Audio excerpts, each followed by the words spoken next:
The Shadow in the Lake. Chapter 1. The Unveiling. In the quaint town of Crestwood, a community was excitedly preparing for the annual summer festival. Among them was Sam, a local historian and supernatural enthusiast. As the sun set, he strolled to the town's landmark, Lake Zephyr, to observe its murky waters before the festival. He had heard countless tales about the lake, but tonight, something was different. The waters were more turbulent, and there seemed to be a shadowy figure lurking beneath the surface. Chapter 2. The Cursed Festival.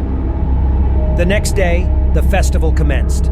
Laughter and cheer filled the air, but the festivities were cut short when a dark fog emerged from Lake Zephyr. Panic erupted. The shadowy figure from the night before now stood amid the townsfolk, a towering entity of darkness. Sam, driven by his curiosity, stepped forward, reaching out towards the shadow, when he was abruptly pulled back. His eyes widened in horror as he saw his shadow, drained of color and life, standing in his place. The ominous shadow from the lake had replaced it. Chapter 3. The Saya Shadow's Bane. Realizing the town's danger, Sam raced to the town library, poring over books of local lore and cryptic journals of the town's founders. He discovered that the shadow was an ancient entity drawn to the lake centuries ago, drawn by the festivity and cheer. It fed on joy, leaving behind sorrow.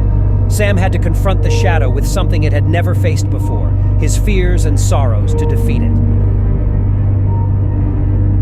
Chapter 4. The Final Stand. Sam confronted the shadow in the heart of the festival grounds, surrounded by a frightened crowd. He revealed his deepest fears, his worst memories, and the despair he kept hidden. The shadow shuddered and wavered, writhing as if in pain. It began to shrink, retreating from Sesam's torment.